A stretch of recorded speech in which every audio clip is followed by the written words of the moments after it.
तो आपका फिर से स्वागत है हमारे एक नए वीडियो के साथ। तो आज था वीकली टेस्ट क्लास 10th जो था मैथ का। तो चलते हैं हम लोग मैथ का पहले आंसर की को देखने वाले हैं। तो ये देख सकते हैं यहाँ पे विषय दिया हुआ है मैथ और समय दिया हुआ है 90 मिनट। कक्षा 10 पूर्णांक यानी मार्क्स का है, 40 मार्क्स का मिलने वाला है। तो चलते हैं हम लोग प्रश्न की ओर।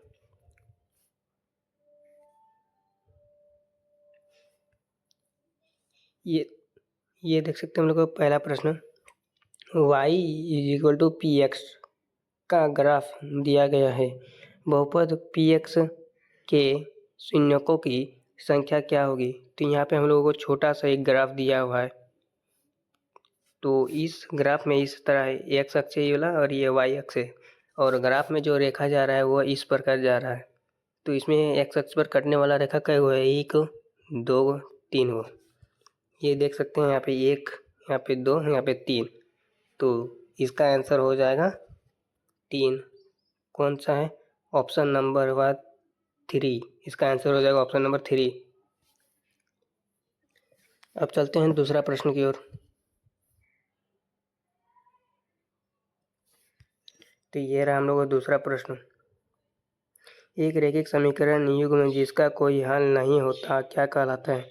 जिसका हल नहीं होता है यहाँ पूछ रहा है, तो जिसका हल नहीं होता है उसका हो जाता है असंगत, और जिसका हल होता है उसका हो जाता है संगत। अब चलते हैं तीसरा प्रश्न की ओर।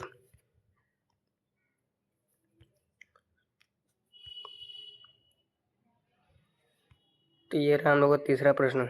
यदि अल्फा और बीटा द्विघात बहुपद a x square plus b x plus c के दो शून्यक हो तो अल्फा प्लस बीटा होगा। अल्फा प्लस बीटा का मान पूछ रहा है, तो अल्फा प्लस बीटा का मान होता है माइनस बी बाई ए, और माइनस बी बाई ए कौन सा ऑप्शन में है, तो आप देख सकते हैं minus b by a option number a में दिया हुआ है। इसका आंसर हो जाएगा ऑप्शन नंबर ए।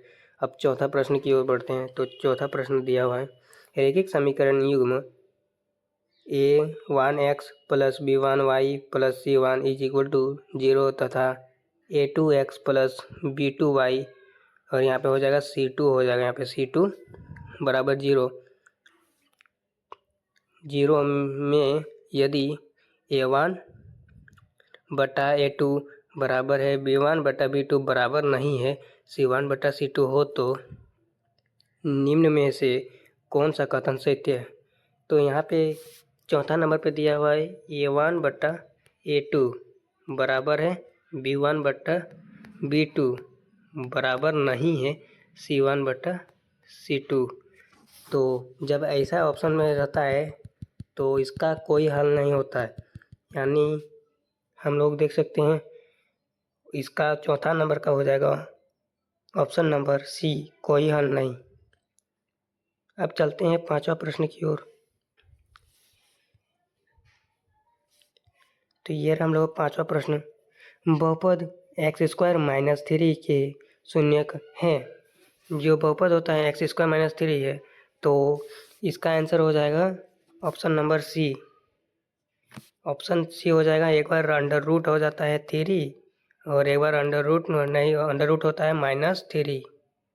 एक बार प्लस होगा, एक बार माइनस होता है। अब चलते हैं हम लोग छठा प्रश्न की ओर। तो ये देख सकते हैं छठा प्रश्न, रैखिक समीकरण युग्म x plus 2y is equal to 3 और 2x plus 2y is equal to 5 है, 5 के हल हैं। तो इसमें हम लोगों को निकालना पड़ेगा। तो जो रहता है ये a1x b1y c1 is equal to 0 ऐसे ही रहता है। तो हम लोग पहले जब x की जगह कुछ नहीं है तो हम लोग का हो जाएगा 1 हम लोग का क्या हो जाएगा 1 बट्टा 2। यहाँ पे 2 है और यहाँ पे x है, x का मान मतलब 1, तो 1 बटा 2 इज इक्वल टू यहाँ पे y is equal to y 2 is equal to y है, तो यहाँ पे हो जाएगा पहले हम लोगों का 2 बटा यहाँ पे भी 2 है, तो y 2 y है तो 2 हो जाएगा। और देख सकते हैं 1/2 और इधर 2/2 जो नहीं मिलता है, तो यानी ये बराबर नहीं है।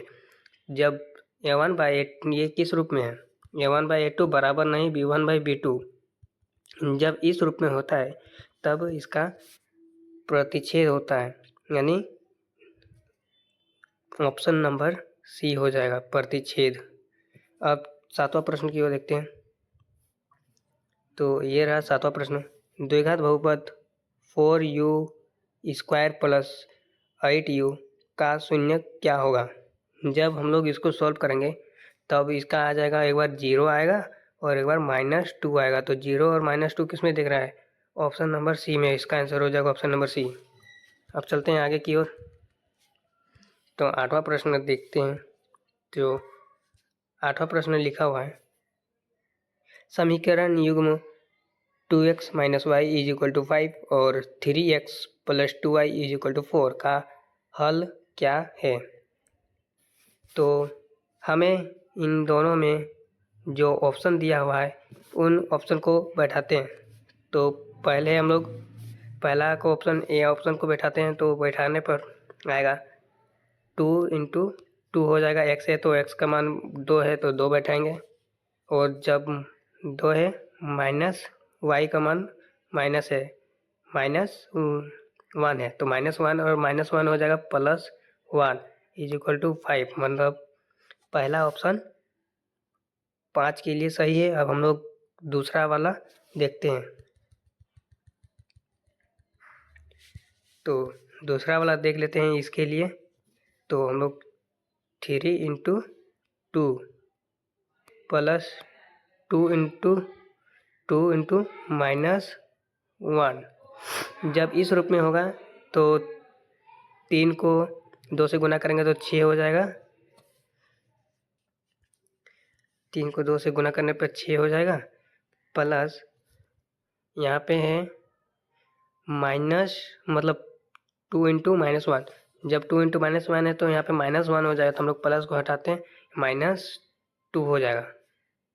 जब 2 को 1 के साथ गुना करेंगे तब 2 होगा, और 2 यहाँ पे माइनस है तो माइनस का माइनस हो जाएगा, यानी 6 - 2। अब यहाँ पे देख लेते हैं, आगे सॉल्व करते हैं।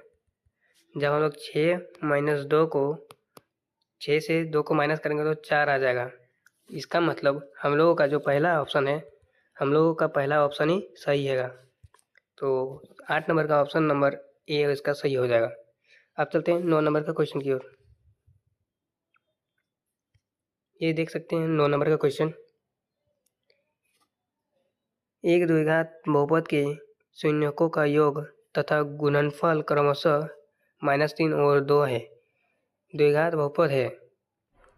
जब हम लोग ये जो दिया हुआ है -3 और 2, तो -3 होता है अल्फा, पहले अल्फा प्लस बीटा होता है, उसके बाद यहाँ पे माइनस अल्फा इंटू बीटा होता है, अल्फा प्लस बीटा। अल्फा का मान दिया हुआ है -3 और बीटा का मान दिया हुआ है 2। तो हम लोगों को पता है जो एक सूत्र होता है x² minus alpha plus beta x, यहाँ पे हो जाएगा प्लस अल्फा इंटू बीटा। तो हम लोग पहले इस रूप में हम लोगों को बैठाते हैं। तो अल्फा x² जो होता है तो x² का x² हो जाएगा, माइनस का माइनस,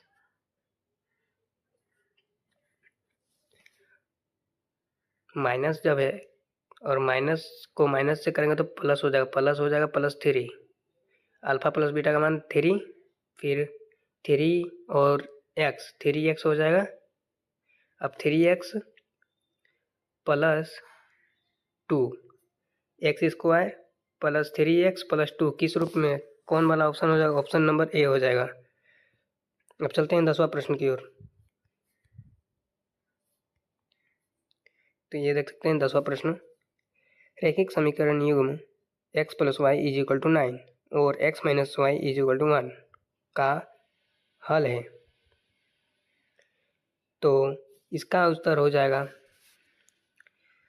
पहले हम लोग बनाते हैं, इसको सॉल्व करते हैं। तो हम लोग सी नंबर को बैठाते हैं। कैसे कि देख सकते हैं यहाँ प्लस पूछ रहा है और यहाँ पे 5 और 4 को जब जोड़ेंगे तब 9 आएगा, है ना। और उसके बाद माइनस पूछ रहा है तो माइनस में हो जाएगा x का मान है 5 और y का मान है 4। जब 5 को 4 से माइनस करेंगे तो आ जाएगा 1, मतलब इसका आंसर हो जाएगा ऑप्शन नंबर सी, सही है। अब चलते हैं आगे 11 नंबर का ओर। तो ये देख सकते हैं 11 नंबर का क्वेश्चन है। द्वितीय बहुपद x square plus 7x plus 10 के शून्य ज्ञात कीजिए। तो आप लोग इसको ज्ञात कर लीजिएगा। हम लोग पहले क्वेश्चन सिर्फ बताते थे, अब यहाँ पे 12 नंबर क्वेश्चन दे रहा है, हल कीजिए। s माइनस 3 और s बाय s बट्टा 3 प्लस t बट्टा s बराबर 6। तो आप लोग इसको हल कीजिएगा और आप लोग कमेंट में बताइएगा कि ऑब्जेक्टिव कितना सही हुआ है। अब चलते हैं 13 नंबर का प्रश्न की ओर। 13 नंबर प्रश्न दिया है, द्विघात बहुपद ज्ञात कीजिए यदि शून्यकों के योग तथा गुणनफल क्रमशः 4 और 1 है। तो द्विघात समीकरण जो हम लोग ई वाला जो फॉर्मूला लगाए इसी का उपयोग करके आप ज्ञात कर लीजिएगा। जो हम लोग लगाए थे 9 नंबर का फॉर्मूला, मतलब 9 नंबर का क्वेश्चन का फॉर्मूला जो लगाए थे, x square minus alpha plus beta x minus alpha into beta को आप लोग फॉर्मूला लगा के इसको निकाल लीजिएगा। अब चलते हैं हम लोग 14 नंबर का प्रश्न। 14 नंबर का प्रश्न बता रहा है 2x plus 3y is equal to 11 और 2x minus 4y is equal to 20 minus 24 को हल कीजिए और इसमें m का वह मान ज्ञात कीजिए जिसके लिए y बराबर mx प्लस 3 हो। पहले आप लोग इस समीकरण को रख के सॉल्व कर लीजिएगा। उसके बाद फिर जो x और y का मान आएगा उसको आप लोग इस फॉर्म में बैठा लीजिएगा तो आपका आंसर आ जाएगा। अब चलते हैं हम लोग आगे 15 नंबर का प्रश्न की ओर। 15 नंबर का क्वेश्चन को पढ़ते हैं। द्विघात बहुपद 6x स्क्वायर माइनस 7x के शून्य ज्ञात कीजिए और शून्यकों और गुणकों के बीच के संबंध की सत्यता की जांच कीजिए। तो पहले 6x माइनस 3 है तो हम लोग पहले इसको सही फॉर्म में लाते हैं तो हो जाएगा यहाँ पे 6x स्क्वायर माइनस 7x और उसके बाद हो जाएगा माइनस 3। इस फॉर्म में आप लाके आप सॉल्व कीजिएगा। तो हम लोग चलते हैं 16 नंबर का क्वेश्चन को देखते हैं। तो 16 नंबर का क्वेश्चन बता रहा है रैखिक समीकरण युग्म को हल कीजिए। तो रैखिक समीकरण युग्म दिया हुआ है 2 को यहाँ पे। पहला दिया हुआ है 7x minus 15y is equal to 2 और दूसरा दिया हुआ है x plus 2y is equal to 3। तो आप लोग इसको हल कीजिएगा। पहले x का मान निकालिए, x का मान समीकरण 1 में या 2 में बैठाइएगा। उसके बाद फिर उसको समीकरण 1 में जो मान आएगा उसको समीकरण 1 में रखिएगा तो मान निकल जाएगा। अगर वीडियो अच्छा लगा होगा तो वीडियो को लाइक कर दीजिएगा और चैनल को सब्सक्राइब कर दीजिएगा और अपने दोस्तों के साथ शेयर कर दीजिएगा। ऐसे ही वीडियो हमारे चैनल में आते रहेंगे। जब एग्ज़ाम होगा तब हम वीडियो डालते रहेंगे और इसी से रिलेटेड रहेगा। तो इसलिए ये वीडियो को हम लोग को सब्सक्राइब कर दीजिएगा, लाइक कर दीजिएगा और शेयर कर दीजिएगा। तो धन्यवाद।